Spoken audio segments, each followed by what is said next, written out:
कृषि दर्शन कृषि दर्शन कृषि दर्शन कृषि दर्शन कृषि दर्शन कृषि दर्शन। जोहार। कृषि दर्शन कार्यक्रम में सभी किसान भाई बहनों का बहुत बहुत स्वागत है। तो कार्यक्रम की शुरुआत हो चुकी है। आइए सबसे पहले देखते हैं कृषि समाचार। नमस्कार, कृषि समाचार में आपका स्वागत है। मैं हूं आपके साथ गौतम। आइए देखते हैं आज कृषि समाचार में क्या है खास। झारखंड में रबी 2014-15 के लिए राष्ट्रीय कृषि बीमा योजना लागू। खूंटी के तोरपा में हुआ इंटरफेस मीटिंग का आयोजन। बिलम से मटर की खेती के लिए लगाएं उन्नत प्रभेद पूसा प्रगति। और अब समाचार विस्तार से। वर्ष 2014-15 में रबी फसलों की बीमा करवाने के लिए झारखंड में राष्ट्रीय कृषि बीमा योजना चलाई जा रही है। इस योजना के तहत किसान गेहूं, राई, सरसों, चना, मटर, मसूर और आलू फसल की बीमा करवा सकते हैं। इस योजना से ऋणी किसान और गैर ऋणी किसान, काश्तकार, बटाईदार सहित सभी वर्गों के किसान लाभ उठा सकते हैं। इच्छुक किसान बीमा करवाने के लिए राष्ट्रीयकृत बैंक शाखा, सहकारी समितियां, लैम्प्स, पैक्स या AIC कार्यालय से फॉर्म और मार्गदर्शन ले सकते हैं। आवेदन की अंतिम तारीख गैर ऋणी किसानों के लिए 31 दिसंबर 2014 और ऋणी किसानों के लिए 31 मार्च 2015 है। बीते दिनों खूंटी जिला के तोरपा प्रखंड में महिला विकास केंद्र में इंटरफेस मीटिंग हुई। इस बैठक में नाबार्ड के DDM SK गुप्ता ने कहा कि नाबार्ड पशुपालन के लिए कर्ज लेने वालों को 33% की छूट देता है, साथ ही प्रशिक्षण की व्यवस्था भी करता है। ग्रामीण नाबार्ड की योजनाओं से लाभ उठाएं। इस अवसर पर बतौर मुख्य अतिथि संस्था के जिला प्रबंधक AK गुप्ता, जिला कृषि विकास पदाधिकारी एडमंड मिंज और बैंक ऑफ इंडिया तोरपा शाखा के मैनेजर अर्जुन बड़ाइक ने भी अपने विचार रखे। सरसों फसल में लगने वाला पत्र लांछन रोग पत्तियों को काफी नुकसान पहुंचाता है, जिससे पौधों के अन्य हिस्से भी धीरे धीरे मुरझाने लगते हैं। बचाव के लिए बीजोपचार के बाद ही बुआई करें। इसके लिए कार्बेंडाजिम या थीरम दवा से बीजोपचार करें। सरसों फसल में पत्र लांछन रोग लग जाए तो पत्तियों पर छोटे छोटे भूरे पीले रंग के धब्बे बन जाते हैं, जो संकुचित और अंगूठी नुमा होते हैं। इस रोग से पत्तियों को नुकसान पहुंचता है। पौधों की बढ़वार और उपज पर प्रतिकूल प्रभाव पड़ता है। इस रोग से सरसों फसल को बचाने के लिए बीजोपचार के बाद फसल लगाना चाहिए। सरसों में मुख्य जो अल्टरनेरिया पत्र लांछन रोग, इस रोग का नियंत्रण करने के लिए किसान भाइयों को चाहिए जो बीजोपचार करके एक दवा बीज को खेत में लगाएं और बीजोपचार करने के लिए 2 ग्राम कार्बेंडाजिम या थीरम प्रति लीटर प्रति किलोग्राम मिला करके खेत में बीज को लगाना चाहिए। राज्य के जो किसान अभी तक मटर नहीं लगा पाए हैं, वो बिलम से लगाई जाने वाली मटर की उन्नत किस्मों का चयन करें। आइए अपने विशेषज्ञ से जानते हैं ये उन्नत प्रभेद कौन कौन से हैं। जो किसान जो है माने बिलम से बुआई करना चाहते हैं, पूसा प्रगति, आज़ाद P1, जवाहर 1, जवाहर मटर 1, ये सब लगा सकते हैं। जो किसान अभी आलू की खेती कर रहे हैं, फसल तैयार हो जाने के बाद कंद को खेत से कोड़कर बाहर निकालने के लिए कृषि उपकरण बिरसा पोटैटो डिगर का इस्तेमाल कर सकते हैं। इसकी कार्य क्षमता 60 से 70 डिसमिल प्रतिदिन है। आइए जानते हैं आज के लिए क्या है कृषि विशेषज्ञ की सलाह। किसान भाई, यदि आप टमाटर फसल की खेती कर रहे हैं तो इस समय फल छेदक और पत्र छेदक कीट से सावधान रहें। इन कीटों की रोकथाम के लिए 250 किलो नीम की खल्ली से 20 किलो DAP मिलाकर अपने खेतों में बुरकाव कर दें। और अब एक नजर राज्य के 5 प्रमुख शहरों के मौसम के मिजाज पर। आज राज्य के 5 प्रमुख नगरों के अधिकतम और न्यूनतम तापमान कुछ इस प्रकार दर्ज किए गए।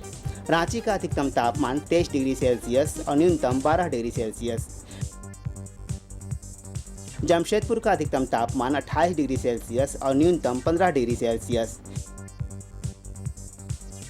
मेदिनीनगर का अधिकतम तापमान 25 डिग्री सेल्सियस और न्यूनतम 11 डिग्री सेल्सियस। देवघर का अधिकतम तापमान 27 डिग्री सेल्सियस और न्यूनतम 15 डिग्री सेल्सियस। वहीं धनबाद का तापमान 27 डिग्री सेल्सियस और न्यूनतम 15 डिग्री सेल्सियस दर्ज किया गया।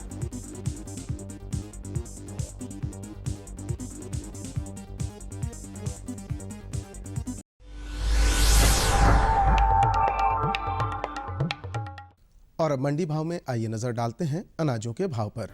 आज कृषि उत्पाद बाजार समिति पंडा रांची में विभिन्न खदानों के थोक भाव कुछ इस प्रकार दर्ज किए गए।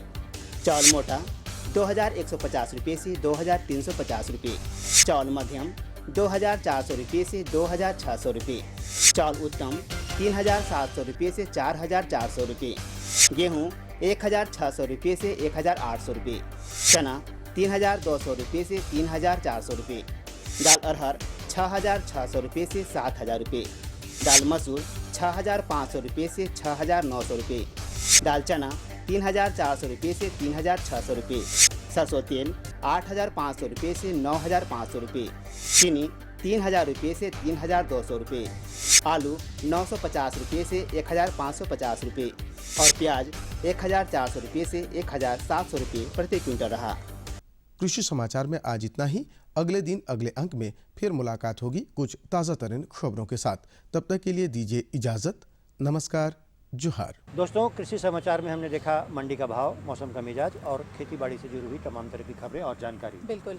हमें लगता है कि हम एक छोटा सा विराम ले लें, उसके बाद जो जानकारी लेकर के आए हैं उसका सिलसिला शुरू करेंगे। तो आइए लेते हैं छोटा सा विराम। ये लो और बताओ। बस। अरे ये क्या भैया जी, बस इतनी सी रासायनिक खाद? किसानी छोड़ रहे हो क्या? किसानी नहीं, नादानी छोड़ रहे हैं। मिट्टी की जांच कराई है। अब तो लालाजी जितनी जरूरत है उतने ही उर्वरक खेत में डालेंगे। हाँ, किसान भाई आज ही अपने जिले की नजदीकी भूमि परीक्षण प्रयोगशाला में मिट्टी की जांच जरूर करवाएं और मिट्टी में पोषक तत्व, नमी व पौधे के विकास को देखते हुए केवल जरूरत के अनुसार ही पोषक तत्व डालें। और हाँ, मिट्टी में गंधक, जस्ता, बोरोन जैसे सूक्ष्म पोषक तत्वों का पता लगाना भी न भूलें। उर्वरक और जैविक खाद के सही उपयोग से भूमि का उपजाऊपन बनाए रखें, उत्पादकता बढ़ाएं, खर्चा घटाएं और बहुमूल्य विदेशी मुद्रा बचाने में भी सहयोग दें। और हाँ, धीमी गति से नाइट्रोजन उपलब्ध कराने वाले उर्वरकों जैसे नीम लेपित यूरिया को प्राथमिकता दें और यूरिया का पत्तों पर छिड़काव करें। अरे वाह, तू तो सचमुच समझदार हो गया रे। अधिक जानकारी के लिए संपर्क करें जिला कृषि अधिकारी या किसान कॉल सेंटर। विराम के बाद आप सभी किसान भाई बहनों का एक बार फिर से बहुत बहुत स्वागत है। तो भाई, आज किसान भाई बहनों को हम जो जानकारी दिलाने वाले हैं उसके बारे में आपको कुछ पता है? पता है कि हम आम और लीची के संबंध में बात करेंगे। ऐसा है किसान भाई बहनों कि अभी आने वाले महीनों में, आगे आने वाले समय में आम और लीची जैसे फलदार फसलों में मंजर लगने का वक्त बिल्कुल आ चुका है। तो मंजर लगने से पहले किन किन बातों का ख्याल रखना है, कौन सी सावधानी बरतनी है, इस विषय पर आज हम आपको जानकारी दिलवाएंगे। और हर जानकारी दे रहे हैं हमारे विशेषज्ञ डॉक्टर जयपाल सिंह चौधरी जी। आज हम आए हुए हार पलांडू में और जानेंगे कि आम और लीची में जो मंजर लगते हैं उसकी सावधानी कैसे करें। इस बारे में जानकारी देने के लिए हमारे साथ मौजूद हैं यहाँ के डॉक्टर जयपाल सिंह चौधरी जी। अभी के समय जो है तो मंजर आने का है आम और लीची में। वैसे में अगर हमारे किसान भाई जो आम और लीची की खेती करते हैं तो उनके पेड़ों में जो मंजर आते हैं उससे पूर्व वो क्या सावधानी बरतेंगे? जैसे कि आपने बात की है कि अगर हम आम और लीची की बात करते हैं कि उसमें मंजर आने से पहले क्या सावधानियां रखें। किसान भाई, हम हमेशा देखते हैं कि झारखंड में या कहीं से भी जो भारत का किसान है, जब तक मंजर नहीं आता है तो आम में, स्पेशली आम में और या लीची में या किसी भी फल वृक्ष में कभी कुछ भी सावधानी जो भी बरतनी है वो कुछ नहीं करता है।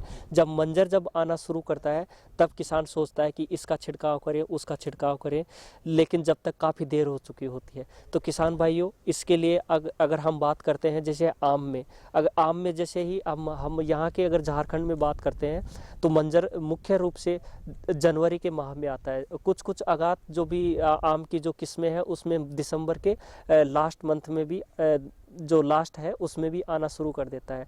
तो उस समय में जैसे ही मंजर आता है, मंजर आते ही उस पे कीट एवं बीमारियों का प्रकोप भी शुरू हो जाता है। अगर हम इसमें क्या सावधानियां रखें कि जैसे ही आए मंजर भी हमारा ज़्यादा आना चाहिए तो, और मंजर आने के साथ में वो सुरक्षित भी रहे। तो हम आम की बात करते हैं तो किसान भाई इस वक्त जैसे भी हो, किसान अगर आम का आपने फल वृक्ष लगा रखा है, अगर आपने आम का वृक्ष लगा रखा है तो उसमें अभी सिंचाई को आप बिल्कुल जैसे भी हो पहले से रोके हुए होंगे और अभी आपको सिंचाई उसमें बिल्कुल नहीं करनी है। सिंचाई करने से आप में आम के मंजर निकलने की जगह से आपका वहाँ से जो जिसको वानस्पतिक भाग बोलते हैं वहाँ से नई पत्तियाँ निकलनी शुरू कर देती हैं और आपका मंजर कम निकलता है। तो इससे पहली सावधानी ये रखें कि उसमें अभी सिंचाई नहीं करें। आमतौर पर हम देखते हैं कि किसान अभी से सिंचाई करना शुरू कर देते हैं कि मंजर आएगा और ज़्यादा मंजर आएगा। तो मैं पहली सलाह यही देना चाहूँगा कि अभी आप सिंचाई को बिल्कुल रोक दें।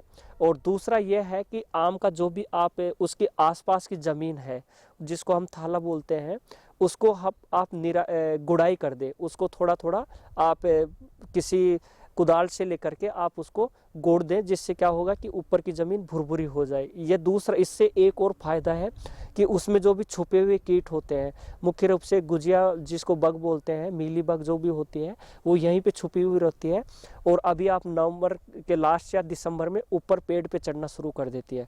तो जब आप उसकी गुड़ाई कर देंगे तो ये कीट आपका वहीं नीचे मर जाएगा और मरने के साथ में ऊपर नहीं चढ़ पाएगा। दूसरा है कि जैसे दिसंबर के बीच से में आपको करना है कि जो पेड़ है उसके चारों तरफ आप एक एल्काथीन बैंड जिसको हम बोलते हैं, अगर पॉलीथीन को चारों तरफ बांध करके और उसके ऊपर और नीचे ग्रीस लगा दे तो उससे क्या होगा, जिस बग की हम बात कर रहे हैं वो बग ऊपर नहीं चढ़ पाएगी। किसान इसको बग को पहचानने के लिए देखते हैं कि हम रुई जैसा भाग जो मंजर पे या उसके आम पे हम देखते हैं कि एक रुई जैसा कीड़ा उसके ऊपर लगा हुआ रहता है, वो कीड़ा अभी यहीं से चढ़ता है। तो उसको रोकने के लिए ये एक सिंपल जो तकनीक है उसका प्रयोग कर सकते हैं। दूसरा, अगर यह नहीं कर पा रहे हैं तो जो निराई गुड़ाई जिसमें किए हैं उसमें आप क्लोरपाइरिफॉस या क्यूनलफॉस दोनों में से किसी दवा को लेकर के उसको 5 ml प्रति लीटर पानी के हिसाब से मिला करके उसमें जस्ट आपको ऊपर ऊपर डालना है। ऐसे नहीं कि ज़्यादा पानी डाल रहे हैं और सिंचाई की तरह डाल रहे हैं, ऊपर ऊपर डाल देंगे तो उसमें जो छुपा हुआ कीट है वो आपका यहीं से मर जाएगा। दूसरा है कि अगर हम जब भी अब आम के बगीचे में या पेड़ में जा रहे हैं तो वहाँ पे फुद का जो कीट होता है वो काफ़ी उड़ता हुआ दिखाई देगा। अगर उसकी संख्या अभी ज़्यादा है तो उस संख्या को नियंत्रण करना अभी ज़रूरी है, क्योंकि हम जैसे ही मंजर आता है उसमें वो कीट अपना अंडा देता है और अंडे देने से मंजर में जहाँ से अंडा देता है वहाँ पे काले रंग का भाग हो जाता है। वो काले रंग का भाग बढ़ता हुआ जाता है और वो फिर जो आपका मंजर है उसको झड़ने में ज़्यादा झड़ना है उसमें ज़्यादा सहायक होता है, तो उससे हमारा नुकसान वहाँ शुरू हो जाता है। लेकिन इस कीट को अगर हम यहाँ पे नियंत्रण कर लेते हैं तो और उस टाइम में हम उसको रोक पाना भी संभव नहीं होता है। अगर हम उस टाइम में हम छिड़काव करते हैं तो जो हमारे परागकरण करने वाले कीट जैसे घरेलू मक्खियाँ हैं, आपका मधुमक्खियाँ हैं, वो मरने की संभावना रहती है और उससे आपका परागकण नहीं होने से, पॉलिनेशन नहीं होने की वजह से आपका जो सती है वो फल जो आपका झड़ता है वो ज़्यादा झड़ेगा।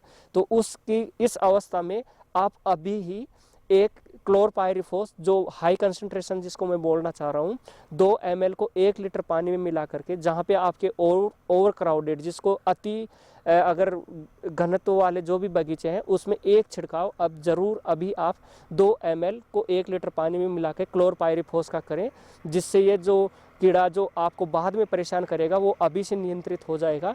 ये आप आम के वृक्ष हैं उसमें करें।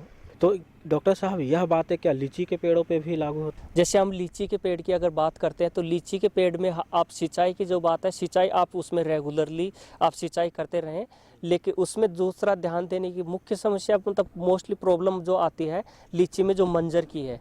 मंजर आप देखते हैं कि लीची में बहुत कम आता है। तो मंजर किसान भाई अगर आप मंजर ज़्यादा बढ़ाना चाहते हैं तो मंजर को बढ़ाने के लिए आपको कुछ पोषक तत्व हैं, कुछ हार्मोन्स हैं, उनका छिड़काव अभी आपको करना होगा। उसके लिए हम देखते हैं कि पोटेशियम नाइट्रेट जो आपको बाज़ार में उपलब्ध है उसको 10 ग्राम को 1 लीटर पानी में मिला करके एथेरॉल जो हार्मोन है उसको 1 ml को 1 लीटर पानी के हिसाब से, और कोई फास्फोरिक जो भी एसिड है, फास्फोरस का सोर्स होना चाहिए जैसे फास्फोरिक एसिड है, उसको इस 1 लीटर पानी में मिला करके आप एक छिड़काव अभी और दिसंबर के महीने में आप इसका छिड़काव करें, जिससे आपका मंजर लीची में मंजर ज़्यादा आएगा। और अगर लीची में जैसे मंजर की मुख्य समस्या यही है कि मंजर आता ही नहीं है। अगर जैसे मंजर लाने के लिए इसका आप एक छिड़काव करें। दूसरा है कि लीची में जैसे ही हम देखते हैं कि कई जगह गंदी बग का भी प्रकोप होता है। गंदी बग जैसे ही आपका मंजर आता है उस पर गंदी बग आकर के बैठ जाती है, रस चूस लेती है। अगर एक बार जिसमें मंजर में रस चूस लेती है पूरा आपका मंजर झड़ जाता है।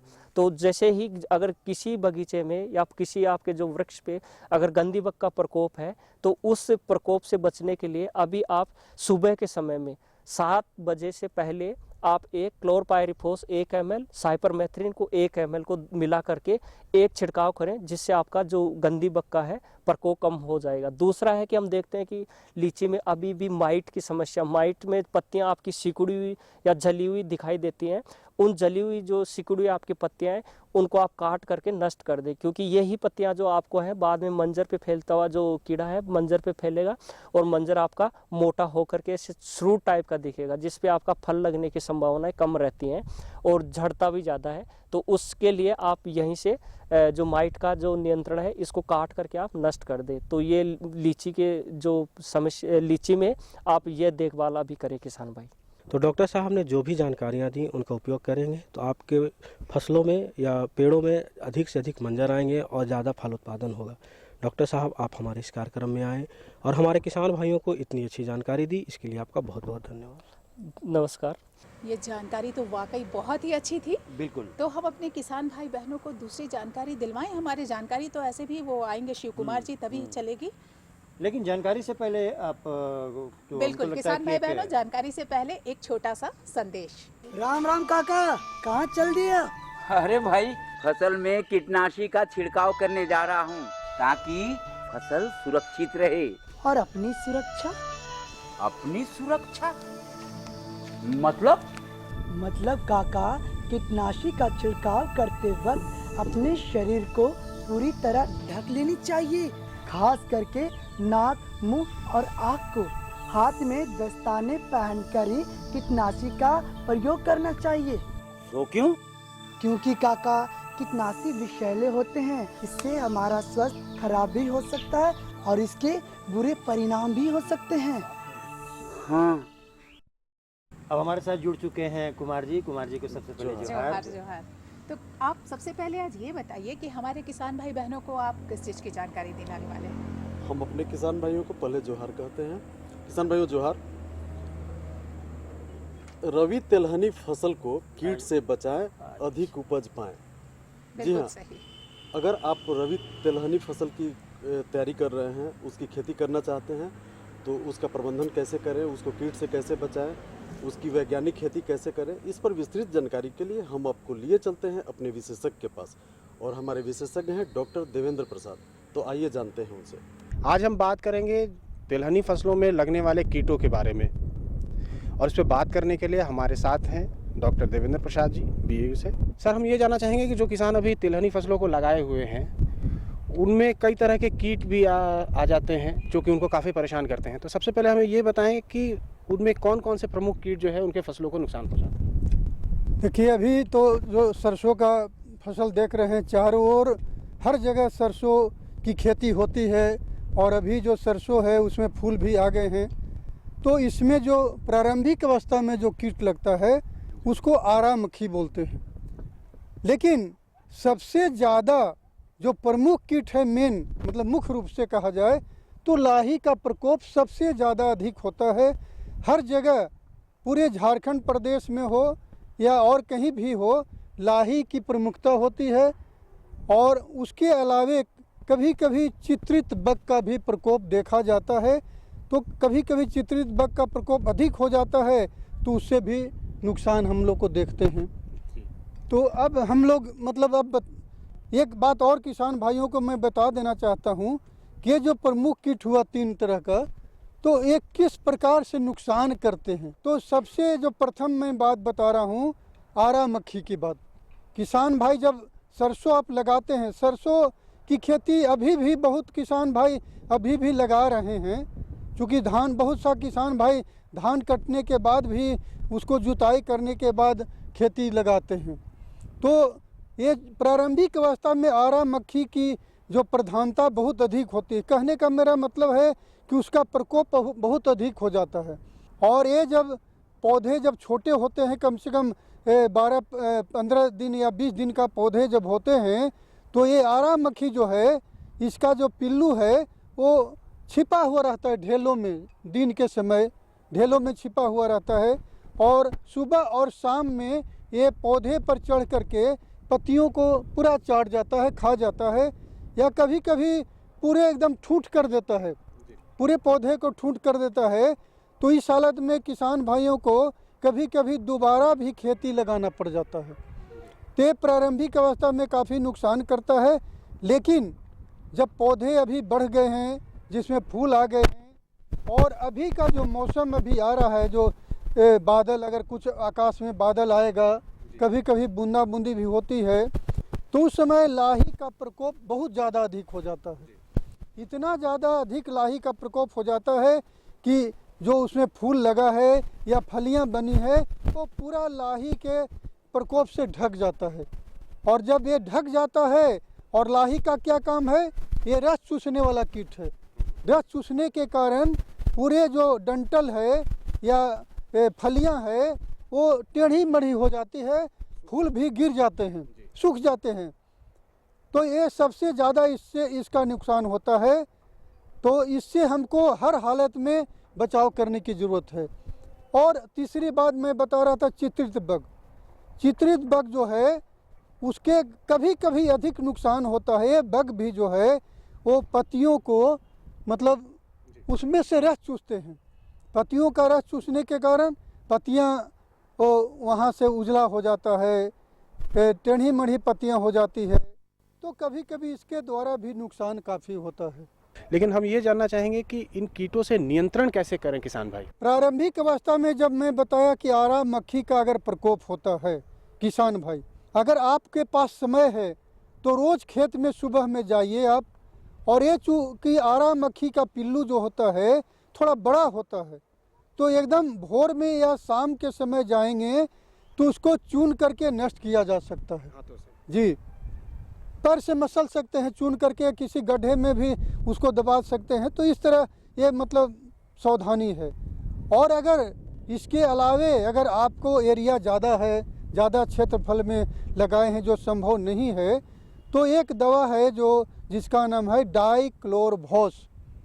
डाइक्लोरभॉस ये मात्रा करीब करीब 1 लीटर पानी में 1 मिलीलीटर, या हम कहें कि ठीक है 1 लीटर पानी में 1 ml, और उसमें हम 1 ग्राम, अगर 1 लीटर पानी है तो 1 ग्राम सर्फ या कपड़े धोने वाला साबुन 1 ग्राम को उसमें बढ़िया से मिला दीजिए, बढ़िया से घोल दीजिए।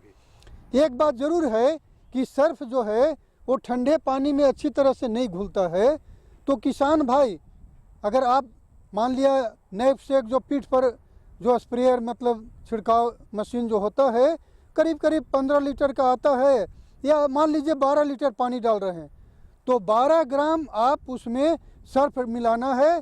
तो थोड़ा सा अलग थोड़ा गर्म पानी कर लें आधा लीटर, और उसमें 12 ग्राम सर्फ अच्छी तरह से घोल लें और पूरे घोल में मिला दें, उसके बाद छिड़काव करें।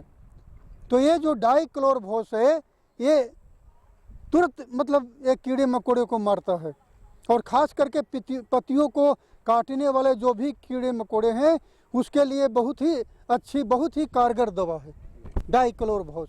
उसके बाद लाही का प्रकोप, चूँकि लाही का मैं बताया कि सबसे खतरनाक कीट है हर जगह। और एक खास करके जो मैं बता रहा हूँ कि अभी जो मौसम आने वाला है, जो ठंड, और ख़ास करके जो दिसंबर में जब बादल आते हैं तो लाही का प्रकोप उस हालत में अधिक बढ़ जाता है। उस हालत में लाही को मारने के लिए हम 2 तरह का दवा देंगे। एक तो रस चूसने वाला कीट के लिए देते हैं, जैसे हम इमिडाक्लोप्रिड।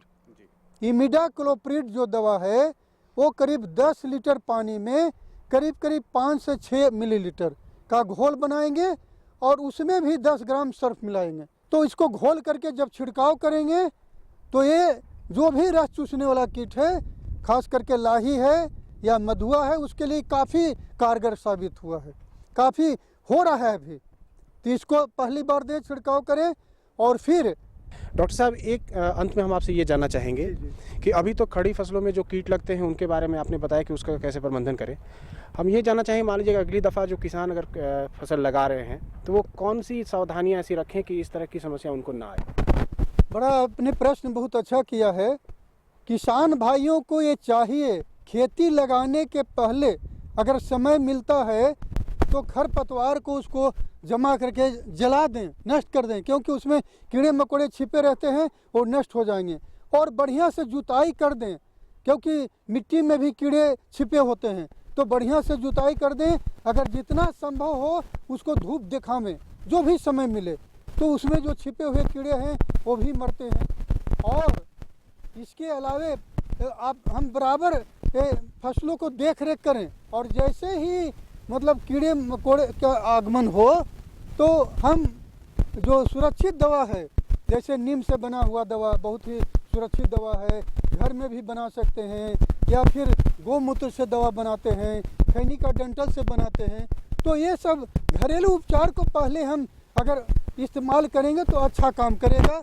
और नीम की दवा तो बहुत ही कारगर है, अगर आपके पास नहीं है तो बाज़ार से भी खरीद सकते हैं, जैसे निमेरिन है, नीम गोल्ड है, निम्बेसिडिन है, या जो भी नीम से बना हुआ दवा मिलता है, 1 लीटर में 5 ml का घोल बनाकर छिड़काव करेंगे तो ये भी बहुत अच्छा काम करता है।